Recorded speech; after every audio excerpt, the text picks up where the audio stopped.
இந்த வீடியோவில் 6th term 2 polity box questions பார்ப்போம்.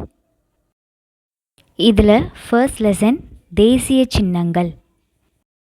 ஃபர்ஸ்ட் பாக்ஸ் கொஷின், மயில்களுக்கான சரணாலயம் எங்கே இருக்குன்னா நம்ம தமிழ்நாட்டில் இருக்கக்கூடிய புதுக்கோட்டை மாவட்டத்தில் உள்ள விராலிமலையில் இருக்காம். இதில் தேசிய சின்னங்களாக ஆன ஆண்டுகளை பார்ப்போம்.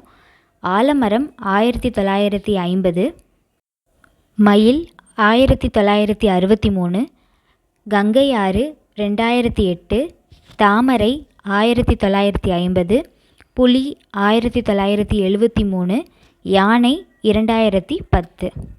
புலி பூனை இனத்தில் மிக பெரியது. உலகின் மொத்த புலிகள் எண்ணிக்கையில் இந்தியா 70% கொண்டுள்ளது.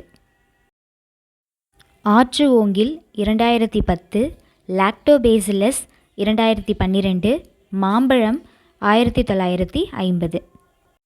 ராஜநாகம ஹோபிபாகஸ் ஹானான்னு சொல்கிறாங்க. உலகில் விஷத்தன்மை கொண்ட மிக நீளமான பாம்புன்னு சொல்கிறாங்க. அடுத்து தமிழகத்தின் மாநில இயற்கை சின்னங்கள். விலங்கு என்னென்னா வரையாடு, பறவை மரகதப்புறா, மலர் செங்காந்தல் மலர், மரம் பனைமரம். தேசிய கீதத்தை முதலாக எப்போ பாடினாங்கன்னா டிசம்பர் 27, 1911 கொல்கத்தாவில் நடைபெற்ற இந்திய தேசிய காங்கிரஸ் மாநாட்டின் போது பாடினாங்க.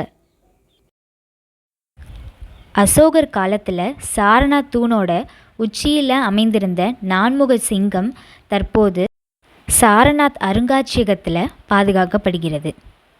இந்த நான்முக சிங்கம் நம்ம தேசிய லட்சணையின் மேல் பகுதியில் அமைந்திருக்கும்.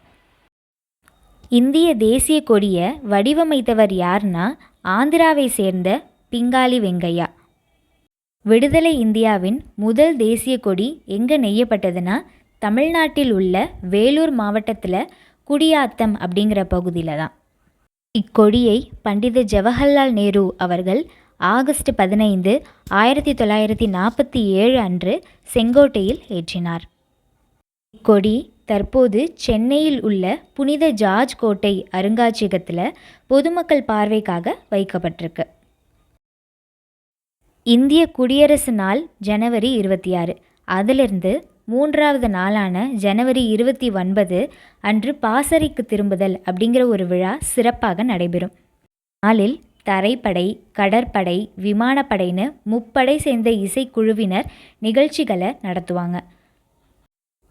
அந்த நிகழ்ச்சியோட முதன்மை விருந்தினர் யாருன்னா நம்ம குடியரசுத் தலைவர்.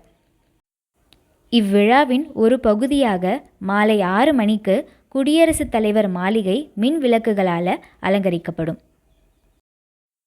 அடுத்து திருப்பூர் குமரனை பற்றி பார்ப்போம். இவர் ஈரோடு மாவட்டத்தில் உள்ள சென்னிமலையில் பிறந்திருக்காரு. இவரை கொடிக்காத்த குமரன் அப்படின்னு சொல்கிறாங்க.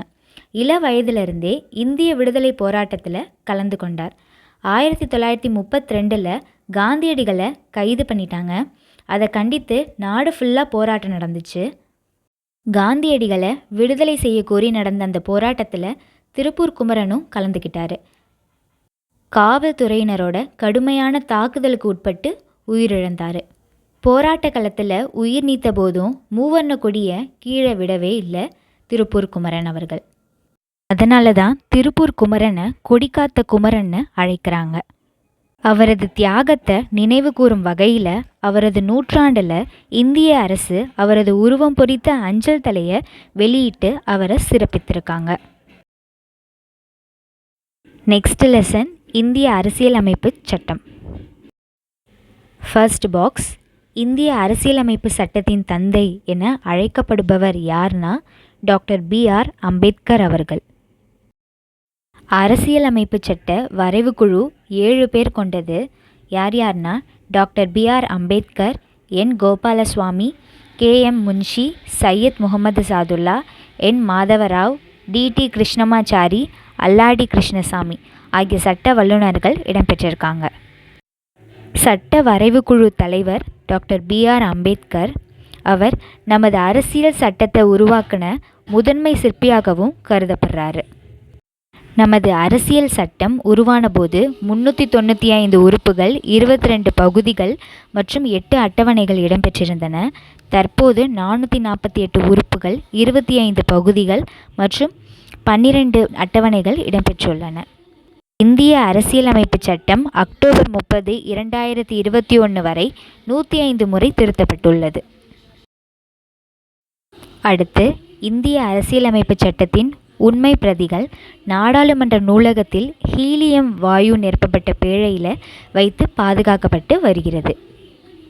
இந்திய அரசியலமைப்பு சட்டத்தின் உண்மை பிரதிகள் ஹிந்தி, ஆங்கிலம் ஆகிய மொழிகளில் இருக்கும். இந்த வீடியோவில் 6th பாலிட்டி டேர்ம் 2ல் இருக்கக்கூடிய பாக்ஸ் கொஷின்ஸ் பார்த்தோம். நெக்ஸ்ட் வீடியோவில் 6th பாலிட்டி டேர்ம் 3 பார்க்கலாம்.